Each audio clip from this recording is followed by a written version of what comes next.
Good morning, I'm Mai Rodriguez. Welcome to Pathways to Success, where we turn the spotlight on the heroes of the Philippine economy, our micro, small, and medium enterprises. We follow their inspiring journey and give great insight on what it takes to scale up their business. Starting a business is always an exciting idea, but you have to watch your budget, keep an eye on rising expenses, and those sneaky hidden costs. If you don't, you can drain resources and hurt growth. These overlooked expenses can creep into daily operations, often going unnoticed until they start affecting your bottom line. Now today we will talk about how to find and cut these hidden costs. It's all about making sure your hard-earned money stays where it should.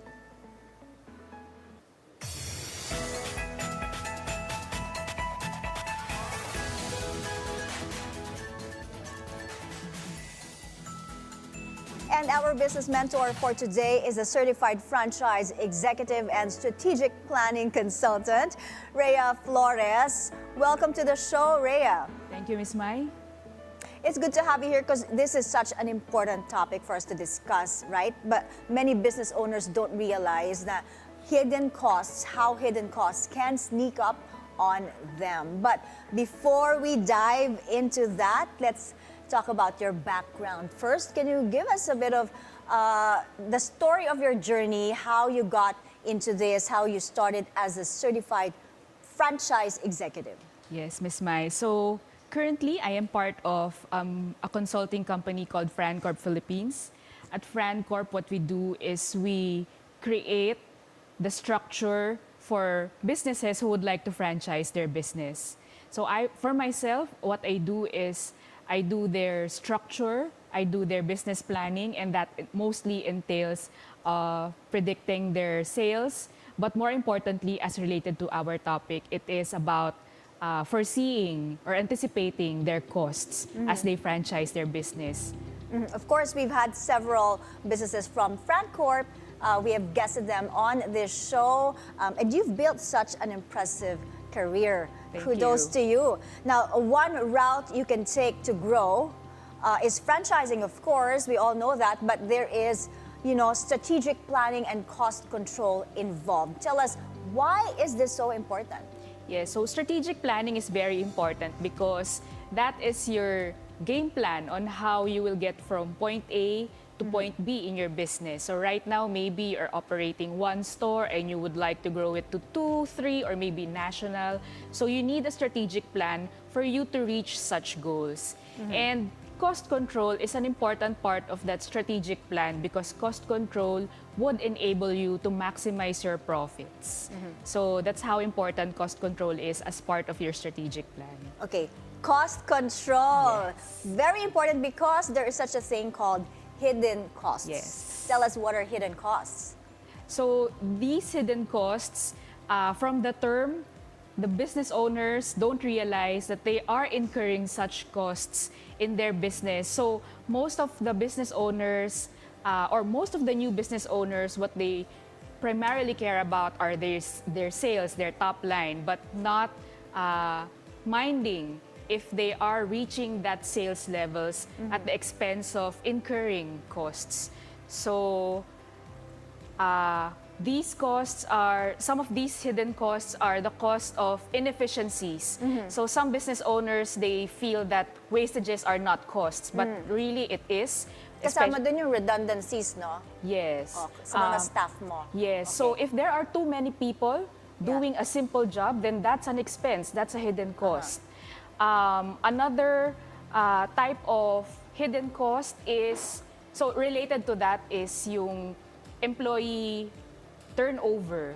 So you don't realize that when someone resigns, there's a cost to rehiring somebody. Oh, sayang yun kasi na-train mo na yung tao yun, ano? And then if you let him go or for some reason he decides to go, diba, that's also such a waste because you've already poured in resources for that person. You've spent money on advertising that this job position is hiring, and then you've also spent money to train that specific Yes. person. So that's another cost there. And it's so common for small business owners to overlook these hidden costs. Ano pa yung mga ibang examples? So some of the other hidden costs there are for retail concepts, yung theft, yung pilferage. So small yeah. things, you don't realize that it adds up, it becomes costs. I've heard some stories, ang laki ng pilferage, lalo na sa franchise business.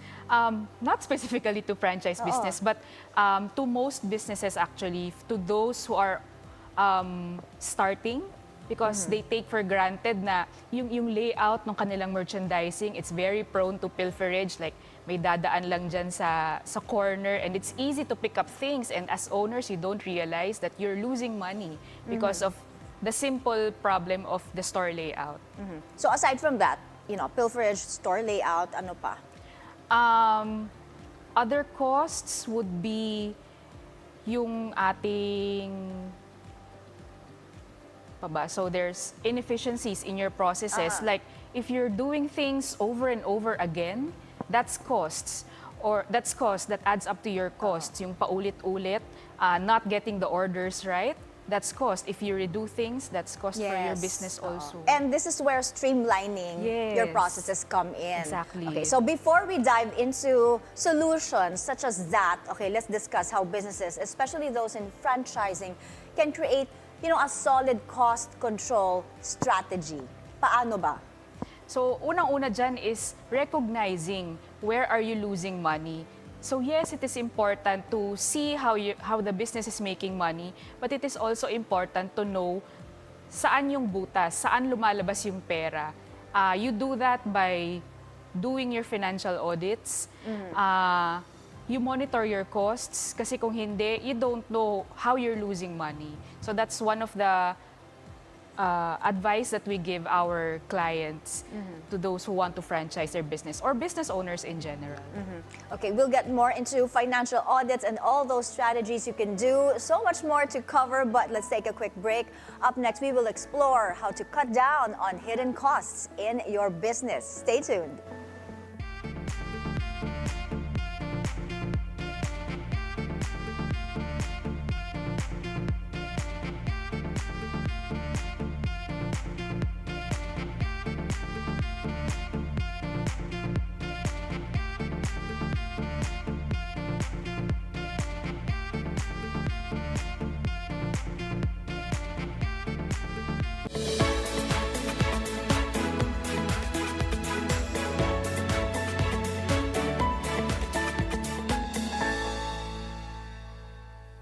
We celebrate the way our home regions have developed distinct dishes and flavors. We have found unique methods of using spices and flavorings. Food is most easily the most expressive cultural expressions. Each tradition tells a story of how a people have related to the land, have developed a culture of tastes and flavors. Each and every one of them a delicious expression of Dayao, our knowledge, our pride. Beauty, health, adventure. This is for you. Join Marie Lozano where she uncovers the untold stories and unexpected surprises in the world of lifestyle. We wanted to create a space where we could dive into these topics not just by talking to experts, but experiencing the topics firsthand. Let me tell you about the Lifestyle Lab. On PNC, the Billionario News Channel.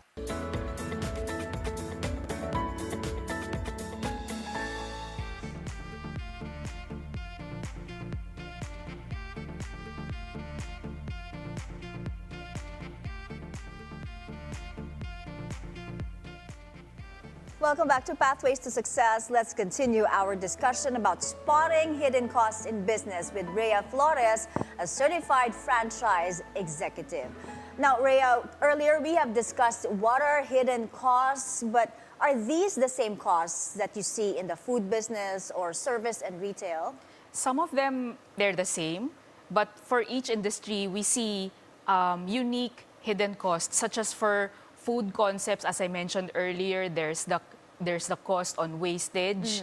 There's also cost for spoilage. So sometimes you prepare extra that hindi naman nabebenta, so ultimately nasisira siya, so that's cost.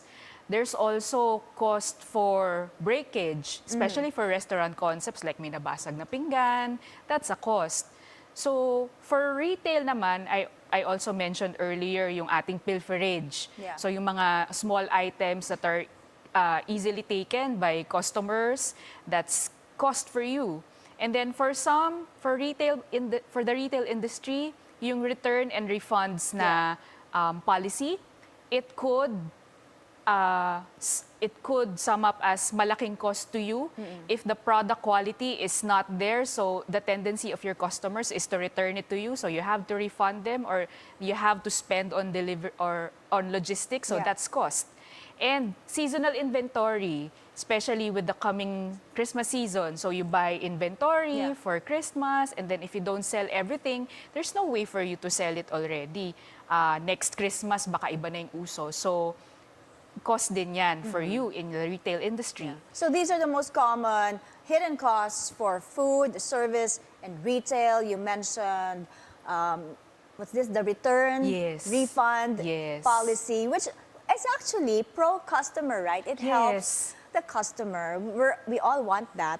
But how can, on the business side of things, how can they, not make this a disadvantage for them? So for one, yung product quality natin, we have to ensure that the quality that we sell to our customers are at par or maganda yung quality, because if the quality is not good, then syempre yung customer would like to return it. And then getting orders right. So you have to make sure that the order of the customer is fit kung ano yung dineliver mo, so that hindi tayo magkakaroon ng problems with returns and refunds. This is not just for online sales, right? This is especially for, physical stores. Yes, that's right. And that's where training your team comes in. That's right. So yung training, yung continuous development of our employees, that's one way to minimize cost din. Kasi nga when we hire someone, it's a cost for us. So keeping our employees competent and happy with their job, that would also minimize your hidden costs. For the food business naman, you mentioned spoilage, wastage. How do you cut costs in terms of, preventing those things? Yes, so for the food industry, what we see, especially for the new ones, is not doing their sales mix review. Sales mix is studying ano ba yung gumagalaw ng mabilis, what are your fast-moving items, what are your slow-moving items. For the slow-moving ones, you consider if you really need to keep that in your menu. Kasi if it's slow-moving, there's inventory there. If the inventory is not moving, then that's cost for you. So you study which among your items sell fast, para yun yung ilalagay natin sa inventory natin, so that yung inventory natin becomes efficient, hindi siya nagiging cost instead. Now, Rhea, are there specific red flags or patterns that businesses should be looking out for? What we've seen with some of our clients is yung lack of knowledge. That's why hindi sila familiar or hindi nila alam that they are making these costs. So it's either hindi sila aware because they're not monitoring, or they're not familiar with the business. So for some of them, papasok lang sila sa negosyo thinking that if I sell enough, I will make enough profits. Not realizing that kasama nung sales, dapat binabantayan din natin yung costs and expenses that we incur in running the business. Like these are what we're showing in our graphics. Focus on direct costs. Yes. Ano to? So for food, yung direct cost natin talks about ano ba yung pumapasok. Let's say, burger ka. You're a burger business. So the direct cost of the business is the buns, the patty, the vegetables, the dressing. But some business owners, they don't realize that the paper that you pack your burger in is also part of the cost. most of the time, ang focus ng negosyante, yung burger lang mismo. They forget that the paper packaging is a cost. They forget that the delivery is a cost. So, yun po yung isa sa mga nakakaligtaan. Yeah, all of it that comes into your Yes. product, those Yes. are costs. Yes. Okay, so please share with us some of your stories, your personal experience with businesses on how they handled doing away with these hidden costs, how they managed it effectively. So, in our experience, yung isang malaking bagay talaga is making them realize that they are making these expenses, they are incurring these hidden costs. And how do we do that? It's showing them their financials. If they see that sa operating expenses ko, ang laki-laki palang nai-incur ko because hindi nila nare-realize that they are spending too much on packaging, they are spending too much on, let's say, LPG if you're a business, food business. Also yung sa staff, sa labor cost, if they're spending too much on labor, then it becomes a problem because nagkakaroon niya ng effect sa bottom line ng negosyante. So talagang importante yung if you have a business, you do your financials, you do your financial statements. Okay, let's talk about strategy some more. Can you give us some of the more effective ways to identify and reduce unnecessary expenses without compromising on quality, without compromising on customer satisfaction? Ayun. So I've been stressing enough. As a strategic planner kasi, it's very important for us yung financial statement. So doing your financials, that will really make you realize the costs that you are incurring. And then, technology. So wag tayong matakot sa technology, no? So some of the business owners, they feel that technology is mahal, magasto siya. At the onset, yes, but in due time, mababawi mo yung ininvest mo in technology because of the savings in your operating expenses. Okay, dito pumapasok yung financial audits, dapat Yes. regular yan. Yes. Yung technology mo na sinasabi, applying technology where possible, and also yung how do you negotiate ba with suppliers? So for suppliers, normally naman ang hinahanap nila sa isang negosyante is volume. So especially if you're a business owner na merong multiple branches, for franchisors, this is very relevant because franchisors, they have multiple branches. So if you can give the volume that your supplier requires, then maybe you can negotiate volume discounts or maybe referral system. If you could refer your supplier to other businesses na katabi mo, then maybe you can get something out of it para ultimately yung profit margins mo would be better. Okay, now, can you give us some examples of tools and systems that can help us manage costs better? So, for financial systems, we've seen business owners that are using yung, tawag dito, Excel. Sila lang yung may access doon. If they have multiple branches, you want access to all the financials of all your branches. So, yung as simple as yung mga shared files, that's one way for you to enable yung access to data. And because if you have data, you can analyze your data, you can see where your costs are high para magawan mo ng paraan. And then yung adding efficiency to our process. So be it, you check if kailangan ba talaga ganyang karaming tao, kailangan ba talaga ganyan karaming oil, for example. Check for efficiencies. Yung simpleng layout ng kitchen mo, if it could save a few seconds, then that would minimize your costs. So budgeting and forecasting, expense tracking, it also can be used when you use your mga data and analytics. So everything needs, regular evaluation, even your people, your systems, your inventory, your Yes. audits. Okay, dapat regular yan. Thank you so much. But we have to take another quick break. When we return, we'll discuss how to build a cost-conscious culture in your team. We'll be right back.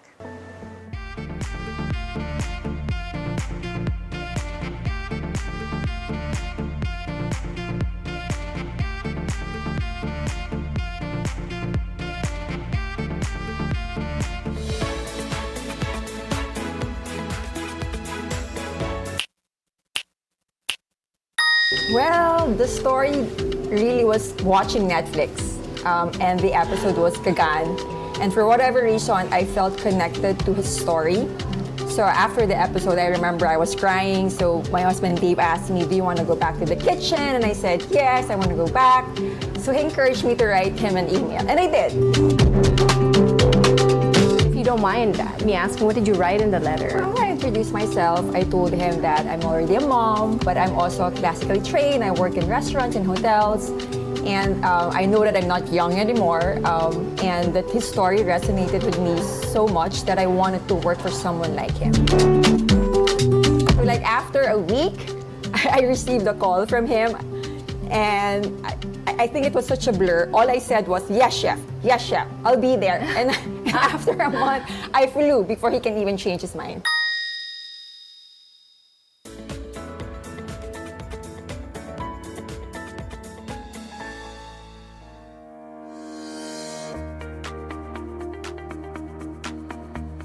Welcome back to Pathways to Success. Now, here's some good news. The Philippines is the first country in Asia to export Hass avocados to Japan, a significant milestone in the country's agricultural export growth. The Department of Agriculture announced the Philippines has successfully expanded its export portfolio to Japan, which already includes bananas and pineapples. The addition of Hass avocados further solidifies our position as a key supplier of high-quality fruits to a market known for its discerning consumers. Agriculture Secretary Francisco Tiu Laurel is optimistic this access granted by Japan will lead to opportunities in other international markets. The global market for Hass avocados is projected to reach $18 billion by next year. That's certainly good news. And back to our guest still with us is Rhea Flores, a certified franchise executive. Now, Rhea, as the business landscape evolves, especially in franchising, how do you see cost control strategies evolving in the future? So for the franchising industry, sumasabay naman tayo sa kung ano yung nagaganap dun sa business landscape in general. So franchise brands, they also adapt technology where it is possible, where it is relevant. And also, stricto rin yung mga franchisers natin in doing financial reviews, financial audits. Because in franchising, the success of the franchisee is also the success of the franchisor. So yung margins are very important for the franchisors. And supplier negotiations for franchisors, this is very relevant because franchisors have the numbers, they have economies of scale. So they can definitely negotiate with suppliers with regard yung costing ng kanilang mga raw materials. And then for continuous employee development, our franchisors are always on the lookout to empower their employees because their employees, they work with franchisees, and if the employees, they need to be empowered enough to support their franchisees. So one of the examples that franchisors do for their employees is sending them to the CFE or Certified Franchise Executive Training course, such as ako. Si FranCorp, they send their consultants to the CFE courses so that we will always be up to date with what's latest in the franchising industry. Right. And of course, your whole team must be on board with this strategy, Yes. cost-cutting strategy. Now, how do you develop a cost-conscious culture in your business? So being cost-conscious is not something that you should be ashamed of as a business. So as a matter of fact, you should be sharing this mission to your employees. You share the mission and then reward yung mga cost-saving activities so that your employees know that this is the behavior that is expected and this is wanted of them. So rewarding yung mga cost-saving initiatives should be one, and communicating that the business is on a cost-saving mission is another. So, okay, let's sum it up for our viewers. How to make this sustainable? Yung cost-cutting strategies nyo, the cost-conscious culture, how do you make it sustainable for the long term and ensure the success of your business? So to make it sustainable, I feel that yung monitoring talaga should be there. Financial audit should be in place so that you know how you are losing money. And if you track your expenses, you'll be able to control yung expenses mo. Okay, yeah. Don't just monitor your sales, monitor Yes. your costs and expenses. And dito na rin pumapasok yung regular financial audits, regular inventory, regular training. Right. Okay, maraming salamat. We've learned so much from you. Thank you for your insights and sharing your expertise. Thank you for stopping by, Rhea. Thank you so much, Miss Mai, for having me. Okay, and that's our episode today. I'm Mai Rodriguez. If you're ready to tackle those unexpected expenses, it's time to take action. We hope you picked up some practical tips to improve your business's financial health. Stay tuned for more expert advice in our next episode of Pathways to Success, only here on BNC, the Billionaire News Channel.